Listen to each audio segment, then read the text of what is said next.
We need to dig deeper again in matters of life's problems. Problems are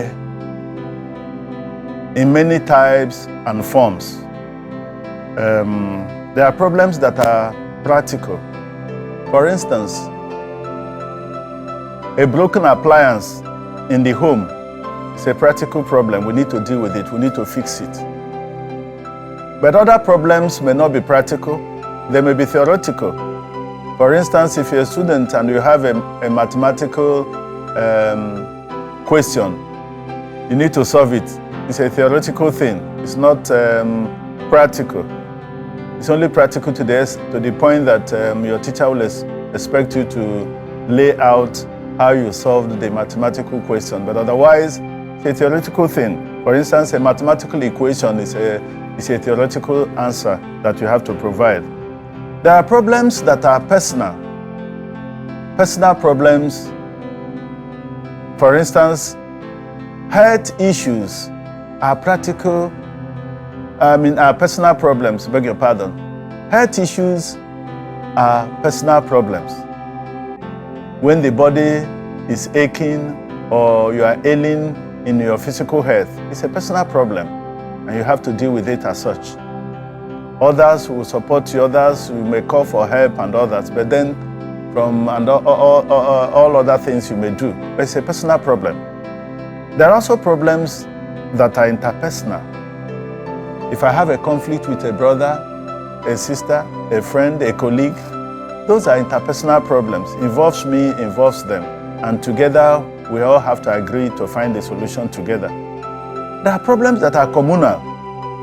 Say, for instance, where you live, you have a problem with electricity supply. Okay, it's a communal problem. It affects everybody in a certain community.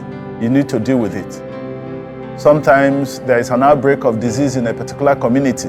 It's not only affecting one household, it's affecting many households. That's a communal problem. We need to deal with it. Okay? So, some problems are also very abstract. For instance, when you have a philosophical dilemma, people ask questions. Why are we here on earth? People ask questions. What is the meaning of life? It's a philosophical problem. It's an abstract problem. And so when you try to explain answers, find answers to these abstract problems of life, they're always not quite straightforward, as we have hinted earlier on. But it's a problem. We need to answer them. We need to deal with them. We need to find solutions to them. For instance, the question why we are here on earth is a very relevant question, and we need to find an answer to it. Otherwise, you can pass through your life here on earth without finding the full meaning for it. And it's important that we need to look at it and then resolve these problems so that life can be much more meaningful and life can make sense to us, and then we'll play our role in this side of eternity the way we should.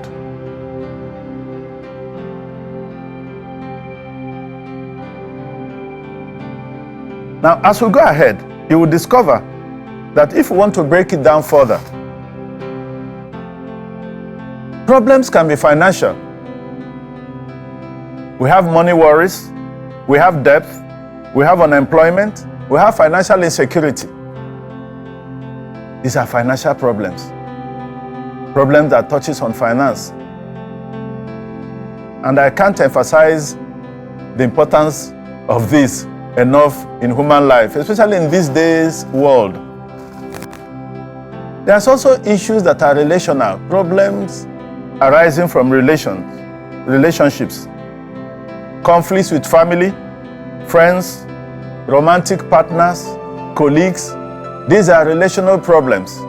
And we need to deal with them. We need to solve them. We need to find a resolution. We can't wish them away.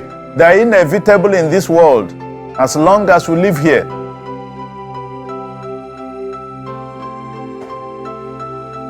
Of course, we've touched on health concerns, illness, pain, disability, mental health challenges. There are health problems that need to be dealt with. How do we deal with them? How do we approach these problems? What are the solutions that we need to seek? These will also be part of the things we'll be teasing out as we go forward. What about personal struggles? Self-doubt, low esteem, addiction, sense of purposelessness. We have talked about asking this question, why are we here? Sometimes people don't make sense of life anymore. People commit suicide when they lose the hope for existence, when the life loses its meaning to them, when they think it's not worth existing anymore. So these are personal struggles. What about career challenges? Job dissatisfaction, lack of opportunity, career uncertainty. In a time like this, when there is cost of living crisis around the world, people are earning a living that is not taking them home. The pay that they get cannot meet their needs. The needs around them is swallowing up the little income they make, and then there are struggles. People are struggling to put food on the table, and they are wondering if their career is worth pursuing. What about emotional trauma?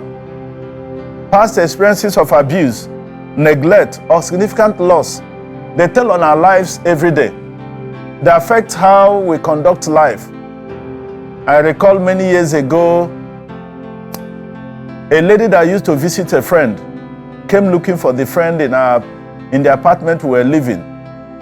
And when she arrived, we noticed that something was not right with her. Apparently, we didn't know that she had had a separation, and the relationship she had with the guy that she used to visit around us there had ended, and she couldn't deal with it, and she was losing her mind. The trauma of that emotional, of that breakup had brought out about a problem. She was having a mental breakdown. And so every day in life, some people lose it when they lose their babies. We hear about postpartum depression. Some women, after going through the challenges of childbirth, they go into depression. Some people suffer major financial loss, and they can't deal with the emotional trauma that comes with it. What about social pressure? The society we live in puts so much pressure on us. We need to learn how to deal with those societal expectations, peer pressures. Sometimes we feel like we don't fit into the society we find ourselves in because of the pressure the society puts on us. These are real problems. These are problems that we need to deal with. There are also environmental factors. We live in certain cities where the stress level is very high. For instance, the city that we live in here, it presents a lot of stress. And some people will not live in this city for a day. They will just tell you this kind of city is not for them because they can't manage the stress level. Imagine spending a greater part of your life on traffic every working day. And so, those are environmental factors. And of course, it comes with its own peculiar challenge. Housing, violence, and so on. What about hygiene and sanitation? Environments present these challenges, and we need to deal with them. There are some cities that are being overwhelmed by faith. We see cities that are filled with drug addicts and violent individuals. Some cities, murder rate is very high. Every second, every day, people continue to die. And so in those cities, you need to contend with those problems. What about internal conflicts? Sometimes people have inner struggles with values, with beliefs, or conflicting desires.